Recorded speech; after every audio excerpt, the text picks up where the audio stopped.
Okay, events, this is going to be the complement, and this video will be the complement video. This will be video number 2. And the events involving not. The table on the next slide shows the correspondence that are basis for the probability rules developed in this section.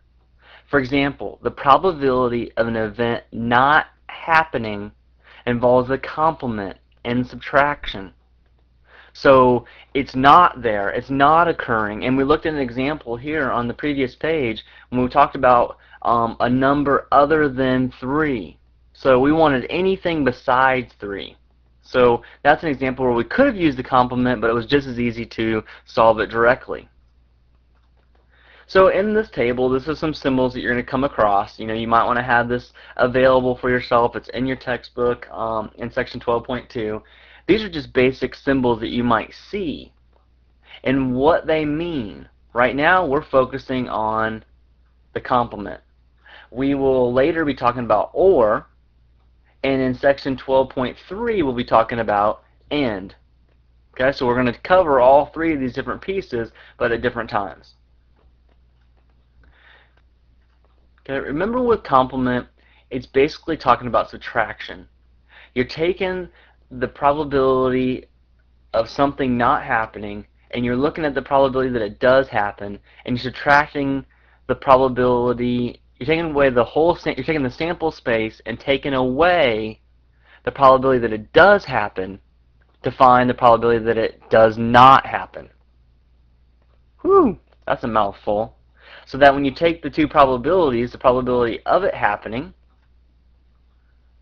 and you take the probability of it not happening and you add them together, you should get 1, or your entire space. Or likewise, if you take the probability, if you take 1 minus the probability of it not happening, you should get the probability of it happening.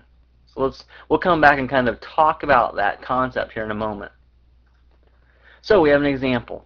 The example says when a single card is drawn from a standard 52 deck card, what is the probability that it will not be an ace? Well, there's lots of ways of thinking about this question.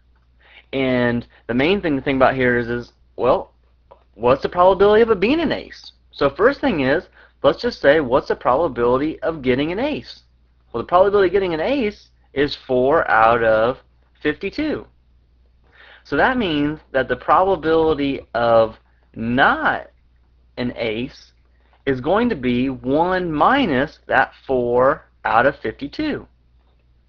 So you're taking that whole quantity, the whole event, the whole sample space, and you're subtracting what you know is not going to occur to be able to get you to the actual probability you're looking for. Now, on a visual representation, what this is saying is, it's saying that, right here, we know the probability of getting an ace is 4 out of 52. So if we take this entire sample space here, we take all of this, and we subtract, we take away what's here in the middle.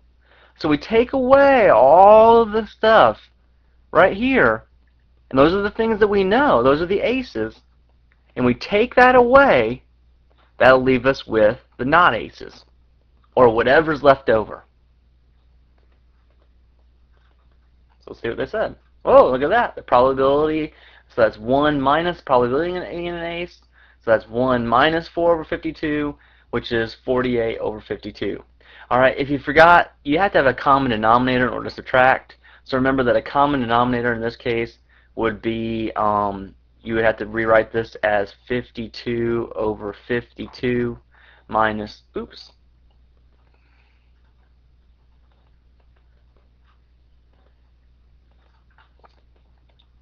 Sorry about that. 52 over 52 minus 4 over 52. So here's, right here is, this is my 1, because that's any number over itself is 1, and this is my 4 over 52. When I subtract that, I get my 48 over 52, or my 12 over 13 once I